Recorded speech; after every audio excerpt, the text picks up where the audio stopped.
Bismillahirrahmanirrahim. Assalamualaikum warahmatullahi wabarakatuh. Selamat berjumpa kembali dalam ruang pembelajaran fisika. Baik, sobat-sobat sekalian, kali ini saya akan menjelaskan atau melanjutkan pembahasan kita tentang alat-alat optik. Kali ini kita akan membahas salah satu alat optik yang sangat populer, banyak manfaatnya, digunakan di kalangan kedokteran maupun di ilmu-ilmu biologi dan lain sebagainya, yaitu adalah mikroskop. Mikroskop adalah sebuah alat yang digunakan untuk mengamati benda-benda ataupun objek-objek yang sangat kecil. Nah, adapun susunan daripada eh, mikroskop itu terdiri atas sebuah lensa yang kita sebut dengan lensa objektif. Jadi lensa objektif ini adalah sebuah lensa yang digunakan atau dipasang untuk mengamati objek-objek. Jadi yang dipasang di sekitar objek yang akan diamati. Nah, kemudian berikutnya ada lagi satu lensa yang kita sebut dengan lensa okuler, di mana lensa okuler ini adalah berfungsi sebagai pengamat atau berfungsi sebagai loop untuk mengamati eh, bayangan yang dibentuk oleh lensa objektif. Jadi lensa objektif ini akan membuat bayangan benda yang kecil menjadi besar. Kemudian dengan bantuan loop, benda bayangan daripada lensa objektif ini kembali diperbesar menjadi beberapa kali sehingga benda-benda sekecil apapun dapat dilihat. Jadi praktisnya bahwa susunan lensa mikroskop itu terdiri atas dua buah lensa. Pada dasarnya baik lensa objektif maupun lensa okuler itu adalah lensa cembung atau lensa positif. Nah, baik,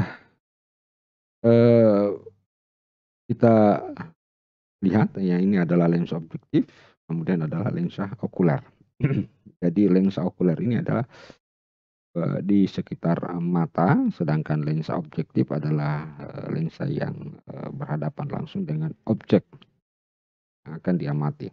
Nah, bagaimana prosedur pembentukan bayangan pada lensa-lensa objektif maupun lensa okuler pada mikroskop?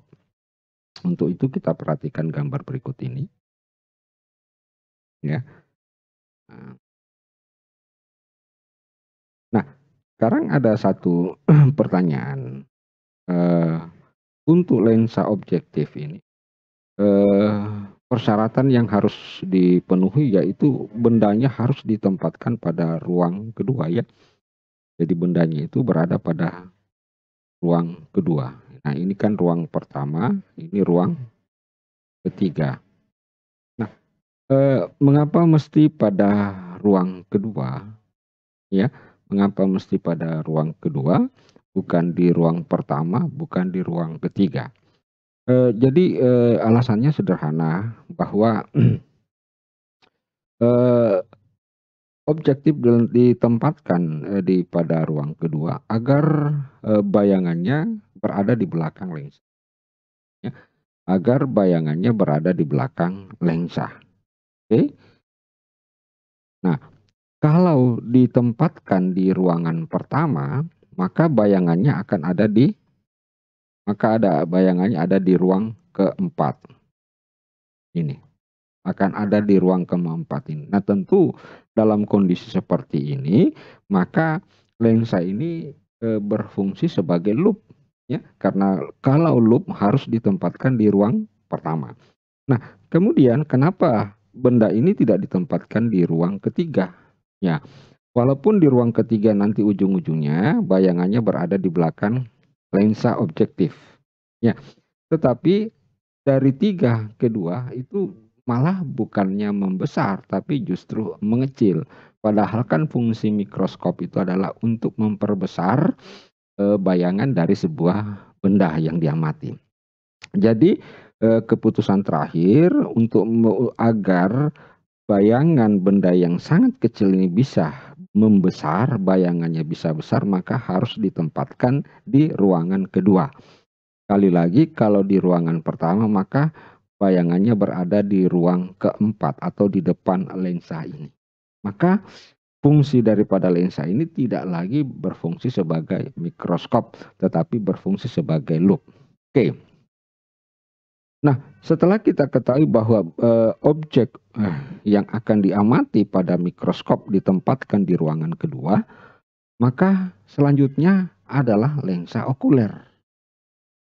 Lensa okuler ini harus ditempatkan di mana? Nah, itu yang menjadi sebuah pertanyaan. Nah, perlu saya jelaskan bahwa pada pembahasan tentang loop kita sudah tahu bahwa loop itu objeknya harus berada di ruang pertama. Nah, karena lensa okuler di sini adalah berfungsi sebagai loop, maka lensa okuler ini diatur sedemikian rupa sehingga bayangan daripada objek ini tepat berada di ruang pertama daripada lensa okuler. Ya kan? Harus berada di ruang pertama lensa okuler supaya bayangan ini yang merupakan benda bagi lensa okuler terletak di ruang keempat lensa okuler. Jadi sekali lagi saya ulangi bahwa pertama, penempatan objek di ruang kedua agar bayangannya berada di belakang lensa objektif. Oke, dan selanjutnya bayangan yang diakibatkan oleh lensa objektif berada di titik ini, kemudian kita atur lensa okuler sedemikian rupa bayangan daripada lensa objektif itu berada di ruang pertama. Itu persyaratannya. Kenapa? Karena lensa okuler ini berfungsi sebagai loop. Sekali lagi berfungsi sebagai loop, dan perlu saya jelaskan bahwa pada pembahasan yang lalu benda yang akan diamati sebagai loop itu berada di ruang pertama. Jadi dengan demikian, nah ini berarti sudah tepat dia berada di ruang pertama lensa okuler. Nah, kalau sudah berada di ruang pertama sebagai lensa okuler, maka bayangannya akan terbentuk di depan lensa okuler yang tak lain adalah ruang 4. Jadi ini adalah ruang keempat daripada lensa okuler. Ya, lensa okuler sedemikian ya. Nah, kalau kita lihat terus pembentukan bayangan ya. Nah, maka bayangannya berada di lensa di ruang keempat lensa okuler. Oke? Maka sudah bisa dilihat, dimengerti bahwa lensa okuler pada dasarnya berfungsi sebagai loop yang memperbesar bayangan dari lensa objektif. Nah, sekali lagi itulah sebabnya lensa okuler diatur sedemikian rupa sehingga bayangan yang ini berada di ruang pertama. Oke. Nah, selanjutnya kita lihat setelah kita ketahui susunan daripada lensa-lensa pada mikroskop, maka berikutnya kita akan menentukan jarak, ya, menentukan besaran-besaran yang terkait dengan lensa okuler. Yang pertama adalah SOB. Jadi SOB ini adalah jarak benda atau jarak objek terhadap lensa objektif, ya. Kemudian kedua ini adalah SOB aksen. Ini SOB aksen berarti SOB aksen adalah jarak bayangan yang diakibatkan oleh lensa objektif. Nah, kemudian SOK ini jarak bayangan yang diakibatkan oleh lensa objektif ini adalah merupakan benda bagi lensa okuler. Sehingga dituliskan SOK. Oke. Kemudian ini SOK aksen merupakan jarak bayangan ya, bayangan kedua dari lensa okuler. Jadi bayangan pertama ini ditimbulkan oleh apa? Lensa objektif, dan bayangan kedua ini adalah ditimbulkan oleh lensa okuler. Nah, selanjutnya ini adalah D. D itu adalah jarak antar lensa objektif dan lensa okuler. Nah, biasanya D ini disebut sebagai panjang mikroskopnya, sehingga kita bisa dapatkan bahwa D itu sama dengan S aksen OB ditambah S OK. Nah, ini adalah rumus untuk panjang rumus untuk panjang mikroskop, ya. Nah, ini saya tidak perlu jelaskan, SOB sudah jelas melalui gambar apa itu SOB. Nah, kemudian setelah kita ketahui berapa perbesarannya, kita ingin lihat perbesaran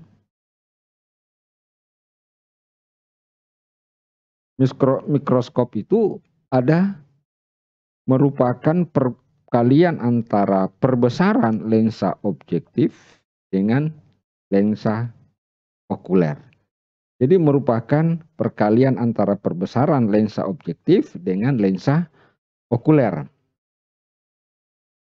Oke.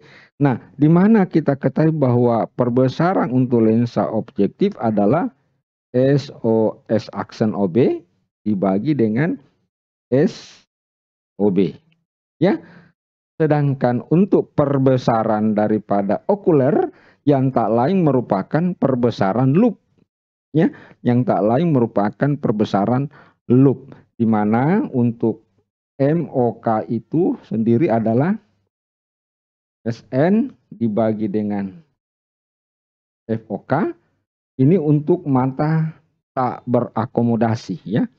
Ini untuk mata tak berakomodasi, mata, hapus dulu ya. Jadi perbesaran okuler itu ada dua. Satu untuk mata tak berakomodasi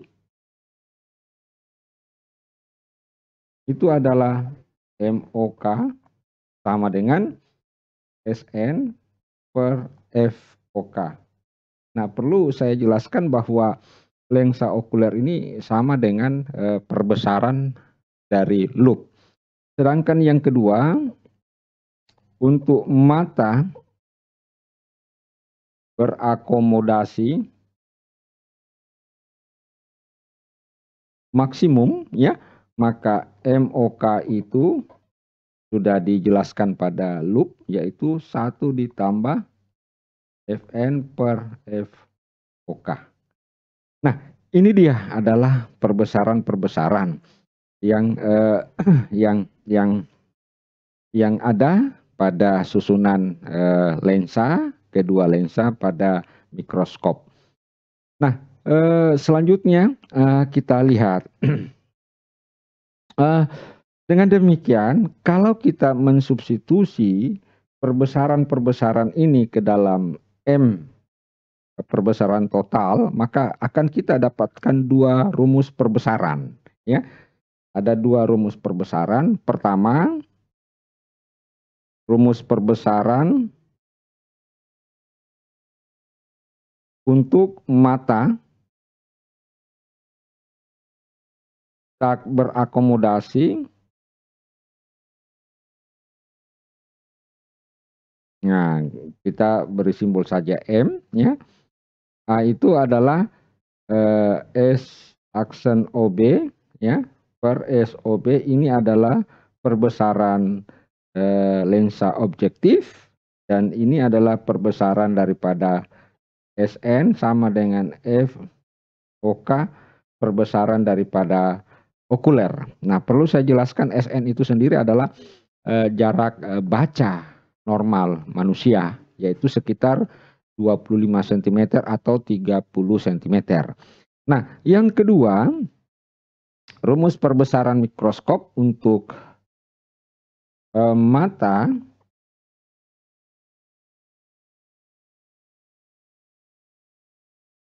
untuk mata berakomodasi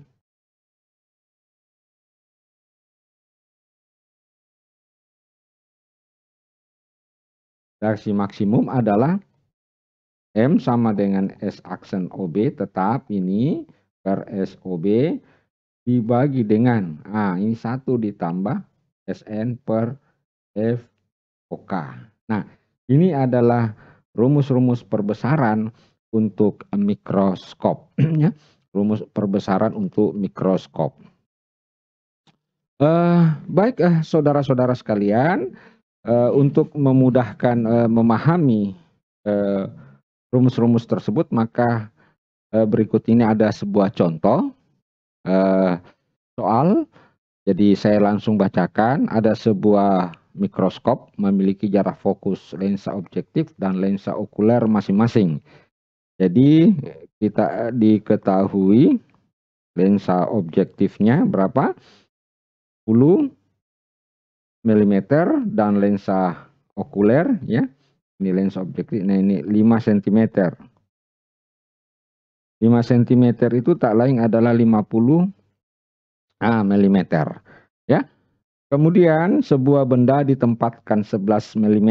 Jadi SOB-nya itu adalah 11 mm di depan lensa objektif. Nah, pertanyaannya tentukan perbesaran mikroskop pada pengamatan. A. Tanpa akomodasi, B. Berakomodasi maksimum, dan D. Berakomodasi pada jarak 50 cm. Ya. Jadi yang pertama kita lihat dulu untuk bagian A, untuk mata tak berakomodasi. Nah, rumusnya adalah jelas adalah SO aksen OB per SOB, ya, dikali dengan SN per FOK, dengan SN sama dengan apa? Sama dengan 25 cm, 25 cm, atau saya tulis saja 250 mm. Nah, untuk menyelesaikannya ini masih ada variabel yang tidak diketahui. SN-nya diketahui, FOK-nya tidak diketahui, SOB-nya diketahui, tetapi SOB aksennya tidak diketahui. Nah, oleh karena itu untuk mengetahui SOB-nya, maka bisa kita gunakan rumus lensa, yaitu S per SOB ditambah per S aksen OB ditambah per FOB, ya. Nah, per SOB itu sudah diketahui sebesar berapa? SOB sama dengan 11 ditambah per S aksen OB, S aksen OB. Nah, ini sama dengan 1/10, ya. Sehingga kalau kita selesaikan ini, per S aksen OB pindah ke sini berarti 1/10 dikurang 1/11, ya. Nah, 1/10 dikurang 1/11 sama dengan 1/110, ya. Dengan demikian S aksen OB sama dengan 110 mm. Oke, 110 mm, ya. S aksen OB 110 mm. Nah, dengan demikian kita dapatkan perbesarannya. Ini tinggal kita masukkan nilainya 110 mm, ini dibagi 10, ya. Nah, ini SN-nya 25 cm atau 250 mm, kemudian FOK adalah 50 mm, ya. Sehingga kalau ini kita selesaikan, ya, 10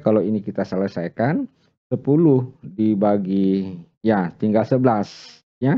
Ini 005, jadi 11 dikali 5 sama dengan 55 kali.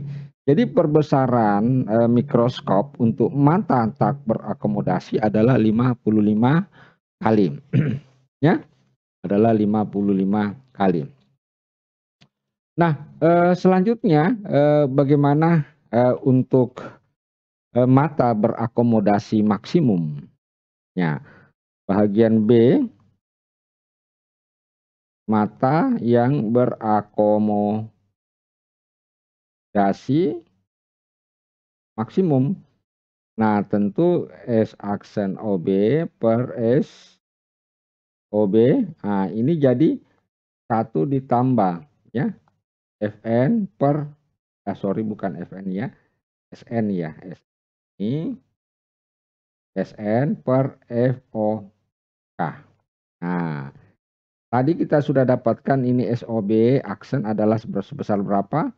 110 dibagi SOB 11, ini 1 ditambah Sn itu adalah 250 per 50 ya, 250 ya. Jadi nah ini sama dengan berapa? Ini SOB-nya berapa? Sorry saya ada kesalahan sedikit. Oh sorry, SOB-nya salah ya. Nah, ini bukan 10, ini sama dengan 11. Ini dia, sorry. Saya kira 10, berarti kalau dia 11, 10 berarti di sini 50 kali. Oke, betul ya. Oke. Nah, berarti di sini sama dengan 10 ya. Berarti ini hasilnya sama dengan sama sorry. Bukan ini 10 ya, 11 ya. Ini 11 berarti sama dengan 10. Ini 5, ini 1, 6 berarti perbesarannya adalah 60 kali. Nah, sekarang kalau misalkan tadi yang pertanyaan C adalah berakomodasi pada jarak 50 cm. Nah, jadi berakomodasi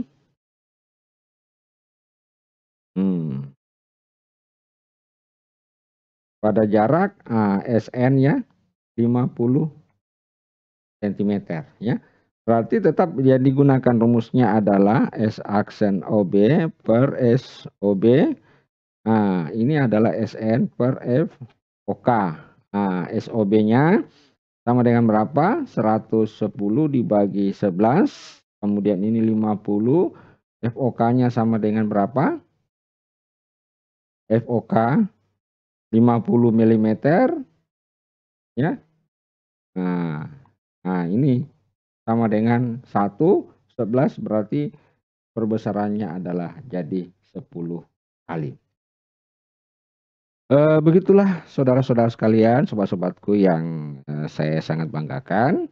Demikianlah penjelasan tentang mikroskop ini. Semoga apa yang saya jelaskan dapat dipahami, mudah dimengerti, dan yang utama adalah memiliki keberkahan bagi kita semua. Dan saya akhiri, mohon maaf atas segala kekurangannya. Sekian, wassalamualaikum warahmatullahi wabarakatuh.